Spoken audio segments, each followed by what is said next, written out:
नमस्कार, मैं मुरली मनोहर शुक्ला आप सभी का स्वागत करता हूं। आज हम लोग अर्थमेटिक प्रोग्रेशन यानी समांतर श्रेणी स्टार्ट करने वाले हैं।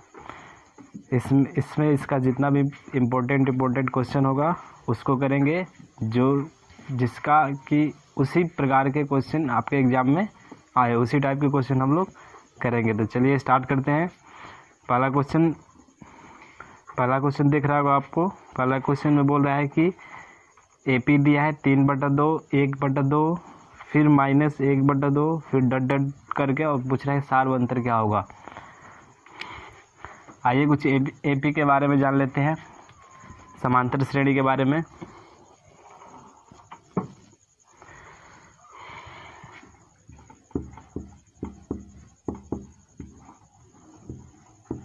समांतर श्रेणी यानी अरिथमेटिक प्रोग्रेशन, इसको AP के शॉर्ट फॉर्म में लिखते हैं। ठीक, शॉर्ट फॉर्म में इसको ADP लिखते हैं।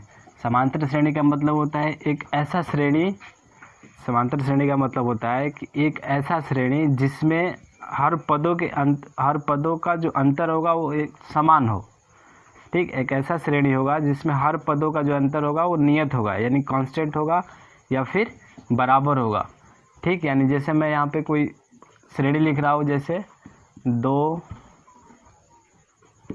4, 6, 8 डट।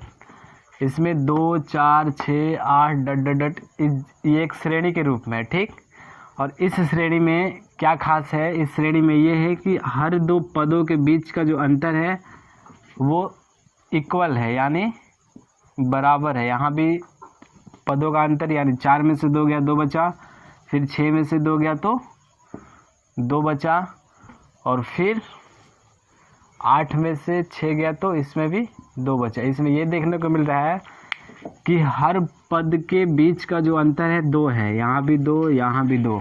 ठीक, तो इस प्रकार की जो श्रेणी होती है, इस प्रकार की श्रेणी को हम लोग समांतर श्रेणी कहते हैं। ठीक, अब इसी समांतर श्रेणी में ये जो हमने बीच का अंतर देखा, यानी 2, 4, 6, 8 डट, ये बीच का जो अंतर मिला था हमको 2, इन्हीं को हम लोग सार्व अंतर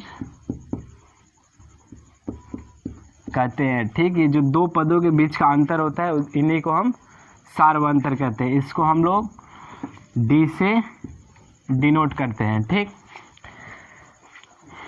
तो इस क्वेश्चन में पूछ रहा है कि एक AP दे दिया है पहले से, और क्या AP दिया है 3/2, 1/2, 3/2, 1/2, फिर अगला दिया आपका -1/2। ठीक, और पूछ रहा है कि इसका सार्वंतर क्या होगा। अब सार्वंतर पूछ रहा है तो सार्वंतर यानी 2 पदों के बीच का अंतर पूछ रहा है, यानी D पूछ रहा है। और जो D का होता है फॉर्मूला होता है वो होता है आपका A2 - A1।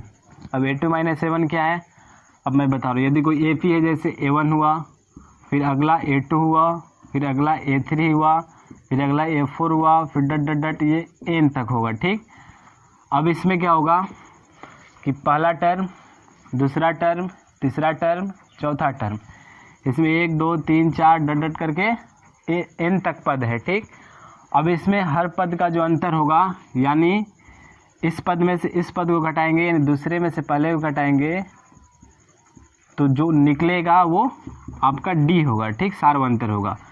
फिर तीसरे में से दूसरे को घटाएंगे, ये भी आपका जो निकलेगा वो D के बराबर होगा। ठीक, और जो A3 A2 होगा A2 - A1 के बराबर होगा। इसी तरह ये A4 जो होगा -A3 होगा, ये सब आपस में बराबर होंगे।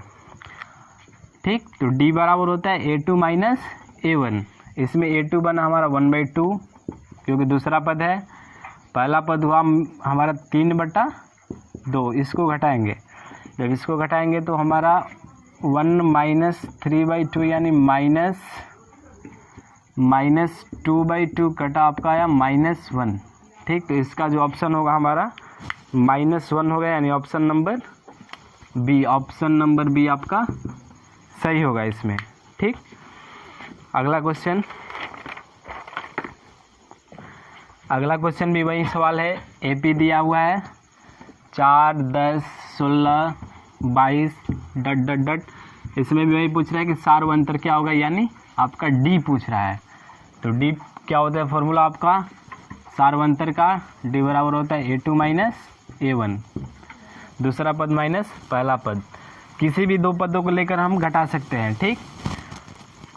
तो 4, 10, तो 10 में से 4 गया आपका बचा 6, यानी जो आपका सार्वंतर होगा वो 6 होगा। इसमें ऑप्शन नंबर आपका बी होगा, ठीक।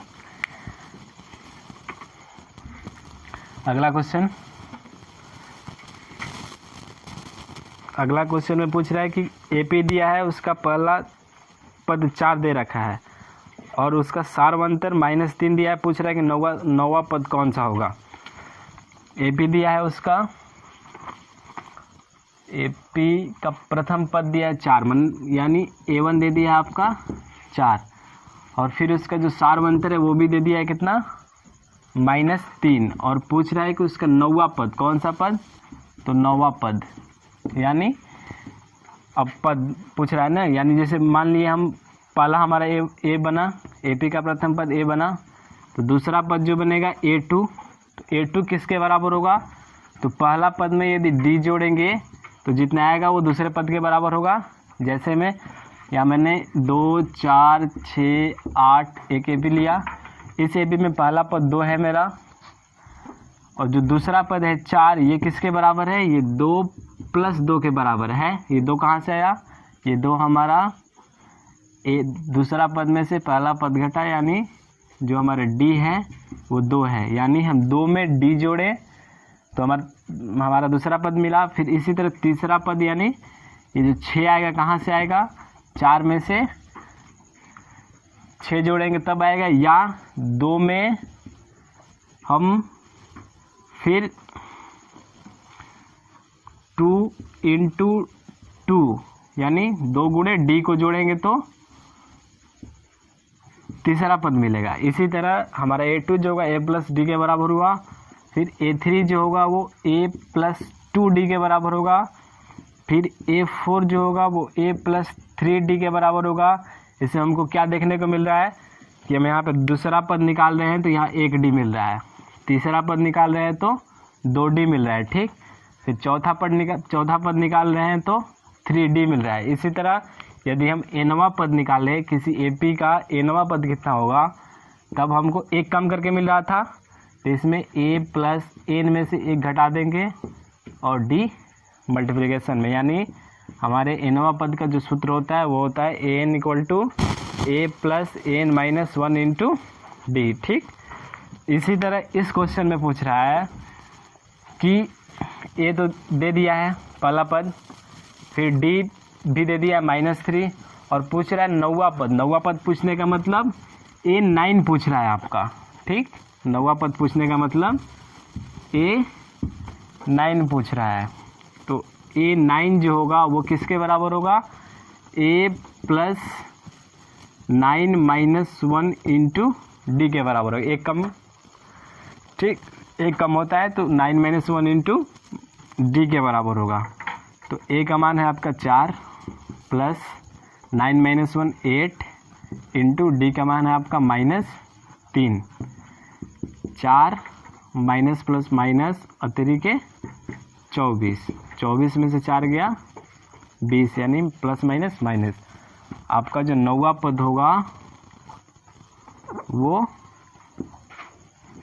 -20 होगा। इसमें ऑप्शन दे रहा है -20, हाँ ऑप्शन नंबर सी आपका सही होगा। चलिए अगला क्वेश्चन। अगला क्वेश्चन में देखिए, अगला क्वेश्चन बोल रहा है कि क्या श्रेणी 5, 11, 17, 23 का कोई पद 301 हो सकता है। इसमें पूछ रहा है कि एक श्रेणी दिया है और इस श्रेणी में पूछ रहा है कि क्या इसका जो 301 है कोई पद होगा।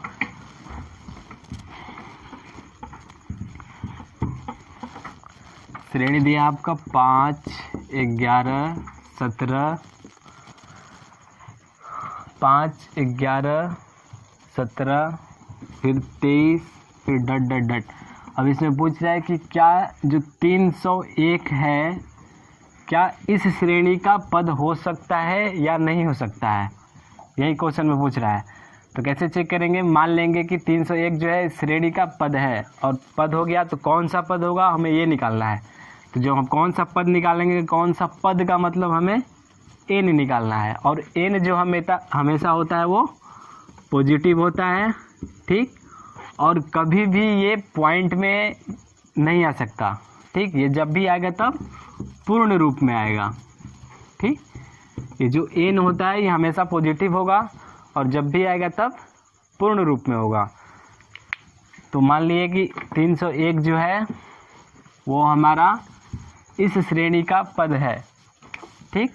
तो अब हम निकालेंगे, इसमें से पहले a होगा, फिर d निकालेंगे, फिर n नहीं मालूम है इसको निकालेंगे, और ये जो हमारा 301 है इसको मान लिए हमारा 301 nवां पद है 301, ठीक। तभी तो n निकलेगा, nवां पद मान लिए 301 है। अब यहाँ से a हमारा 5 बना, d बना 11 माइनस 5 यानी 11 में से 5 गया 6, ठीक। और n पूछ रहा है, n मिल गया 301। अब n का क्या सूत्र होता है nवां पद का, a plus n minus 1 into D. अब n कितना दिया है 301, a भी मालूम है 5 प्लस n नहीं मालूम है, ये तो निकालना ही है, -1 इंटू डी कितना होगा आपका 6 आया है 6। अब निकालेंगे 301 माइनस 5 बटा में 6 equal to n minus 1, multiplication में था आया इधर डिवाइड हुआ। 301 में से 5 गया, कितना बचा 1 गया ख़त्म, 4 300 में से मतलब 296 बटा 6 बराबर 9 माइनस 1। अब इसको कटाएंगे, अब देखेंगे यदि पूर्ण रूप से कट गया, पूरी तरह से कट गया 296 6 से, तो इसका मतलब कि 301 इसका पद होगा, और यदि नहीं कटा तो कोई संभावना नहीं है। तो 6 चौके 24 5 और 6 के 36 6 7 42 6 48 6 9 54, और बच गया हमारा 2 और 6 यानी 1/3 49 होल 1/3 पूर्ण रूप से नहीं कटा। इसका मतलब कि जो 301 है हमारा इस एपी का पद नहीं होगा। तो ऑप्शन नंबर में दे रहा है इसमें ऑप्शन नंबर बी।